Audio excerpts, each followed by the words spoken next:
So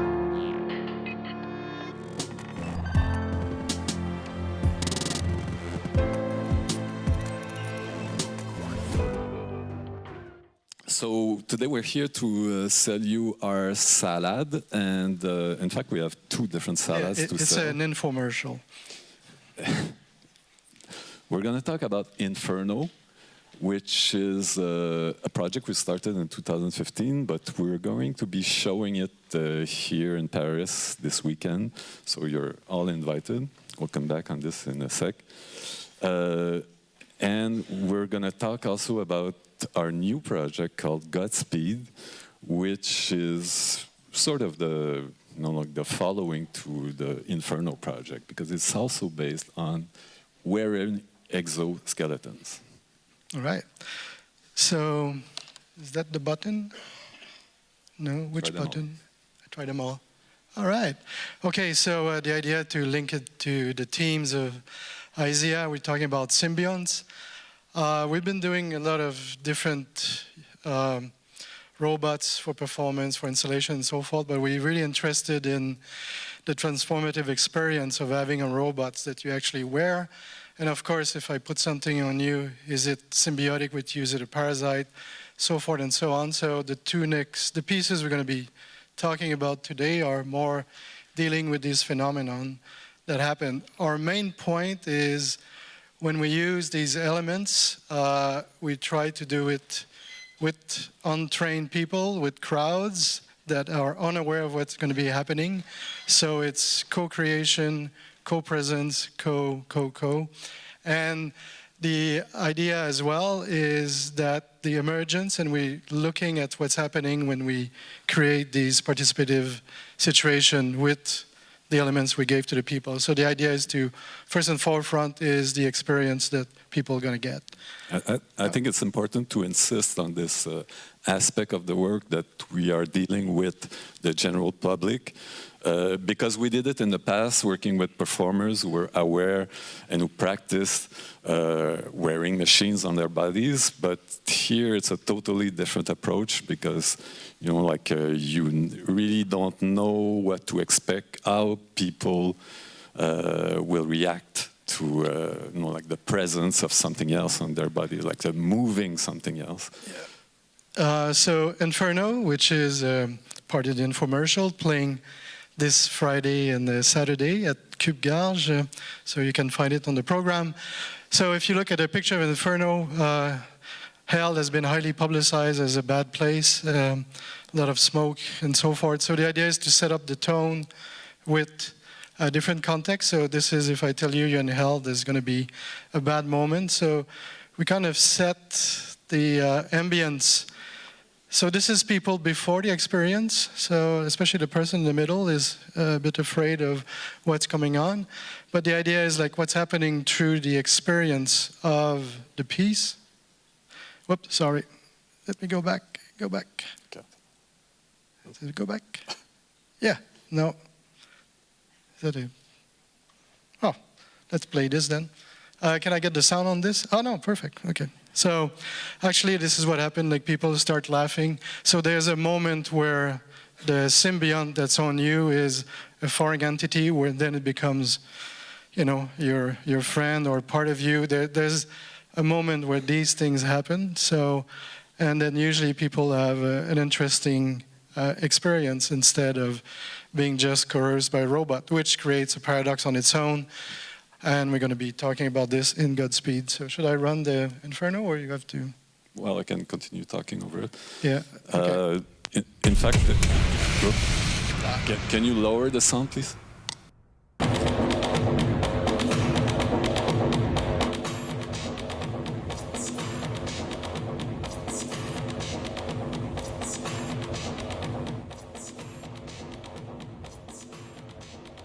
Of the participants. Thank you. And as you can see, like people are like totally under the control of the system, with their movements synchronized to the music, and also sometimes modified by ourselves, like because we have like little puppet controllers in front of the stage, and we can also manipulate what people are doing, like you can see here in this image.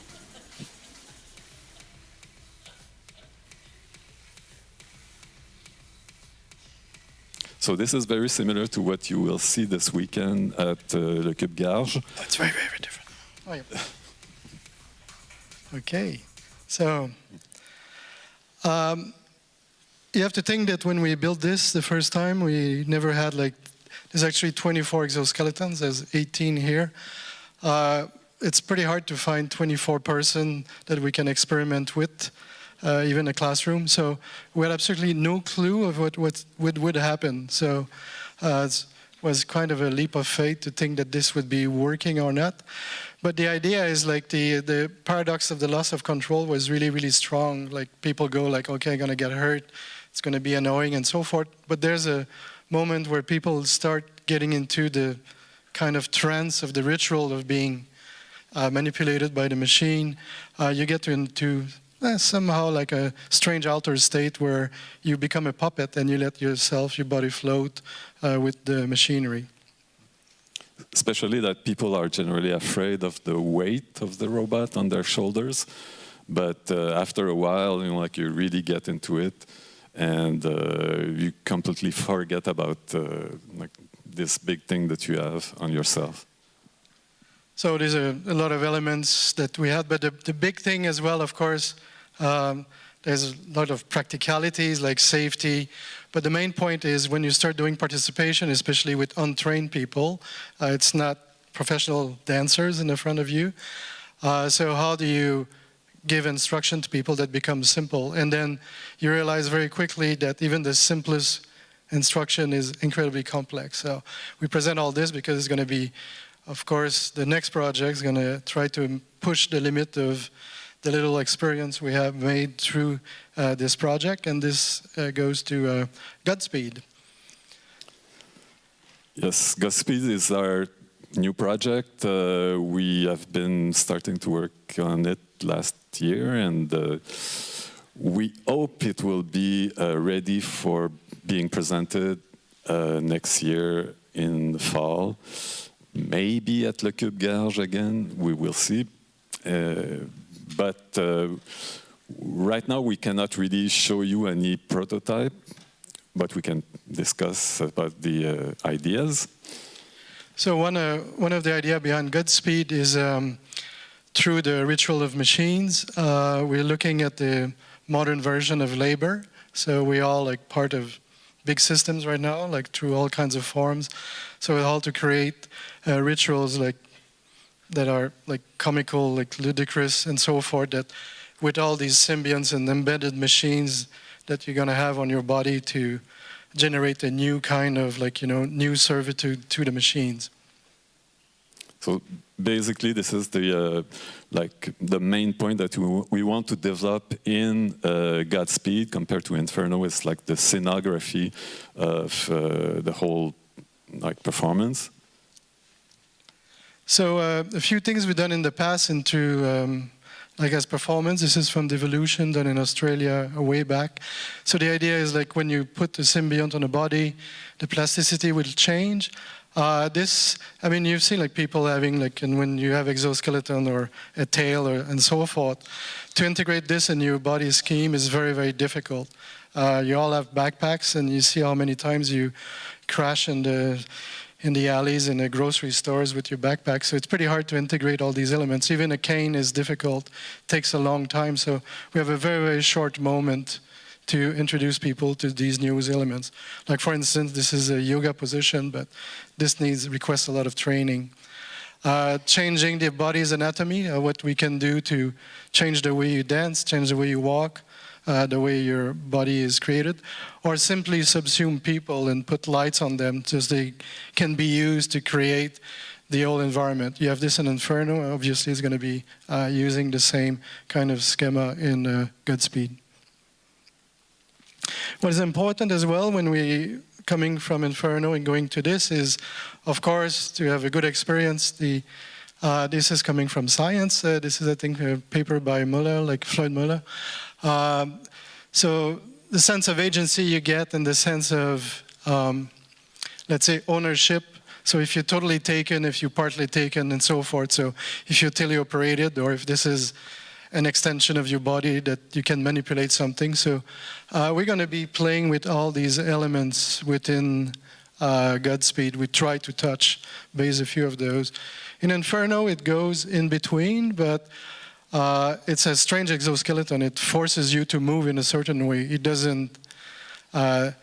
You don't initiate the movement, it follows it. You're really like a little puppet inside the suit. This is a bit more, so let's go to other more elements. So what we're trying to do with Godspeed is also to try to increase the variety of machines and prosthetics that we're developing for the performance. So not just one model and that we replicate 24 times. And also to keep the simplicity of these mechanisms so they can be like easier to get in and get out for the public, like a bit like putting on a glove and removing the glove, things like that. So people can change during the performance from one type of constraint to another. So in the background, I was showing like different schemes of interaction we're going to be looking at, because in Inferno, it's rather like let's say mono-ritualistic, so it's like dancing and so forth. Like in this case, we're going to try to see how you can interact with others. In Inferno, please don't interact directly with the others. You're going to hurt yourself. But try to create situation where you're compelled to do so and so forth. And of course, when you put people in a herd like this, you're going to start looking at teleoperation and how come we can, coordinate together, see what kind of pattern of emergence we have, talk about, of course, hierarchical pattern and so forth. So we can play with all these elements. And they know, like, this is us with a puppet manipulation. Up there, this is like the NASA remote control they have on the space shuttle. It's quite cool. So this is base, so it's a big device. So we'll try to find other ways we can teleoperate. In Inferno, we do the teleoperation mostly. In Godspeed, we're going to transfer it to the audience. So we try to distribute through mobile phones, through all kinds of, let's say, technological gadget, where the crowd could be almost like voting for what's the next move of the person and so forth. And of course, I need to add a bit of AI, because this is the spirit of the time. Speaking of parasites, classic image of people who were afflicted by, what was it again? Salpinge in French. The Danse de Saint-Guy. The Danse de Saint-Guy, like it's a bacteria. On the other side, it's just a robot that is trying to learn how to walk. So I see a big resemblance in my brain, but that's just me.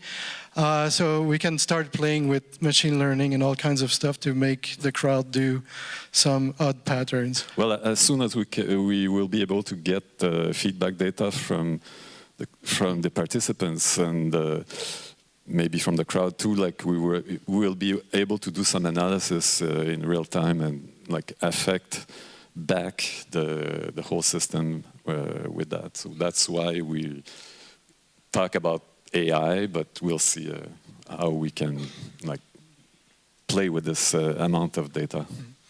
And almost to wrap it up, so the idea is like in Inferno, they are more like soundtrack and clips and so forth. In Godspeed, it's going to be more different kind of rituals.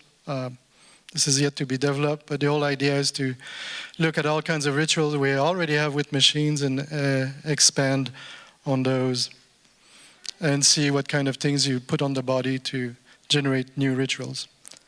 And some numbers, and the sponsors important. The current sponsors, Electra, are organizing a lot of things here at IZEA, and tomorrow afternoon is Quebec Focus, so presenting works as well. Yeah, thanks to the government of Quebec for sponsoring the presence of Inferno and the Cube, IZEA. And the Cube, of course, who has host IZEA and host us as well this weekend.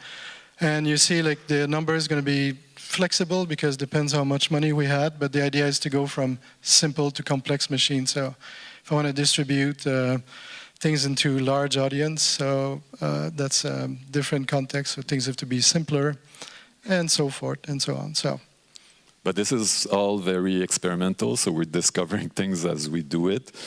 So we'll see what we can discover with Godspeed. Yeah. And the idea as well is Godspeed, good luck for the singularity. Suppose it's coming.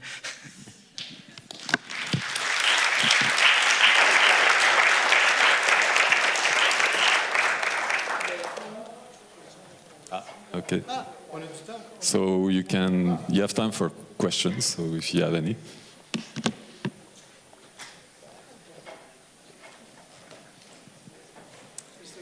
Hi, really cool. I can't wait to dance in a robot. I think I saw your performance in Ars Electronica a few years ago. But I'm wondering how you develop the robotics and how you make them not break the humans. What is the sort of research process of the actual movements so they don't go beyond the capabilities of the human body? I mean, we do this in our own workshop. I mean, the idea is like this is not subcontracted. We don't buy a Boston Dynamics robot. We can't afford it. So the idea, we build everything our own. You prototype it, but the exoskeleton cannot, it assumes the integrity of your body. You won't break your elbow and so forth, unless no, it's not possible. So the construction mechanically is made that even if there's a software problem, it won't go beyond the limits. It might be uncomfortable to sustain a position, but that's it. It's at that level. We do a lot of prototypes at the beginning, and then we test them on students. and then finally, we kind of sort of decide that like one model is... We test them on curators as well. Yeah, it's true. Other questions?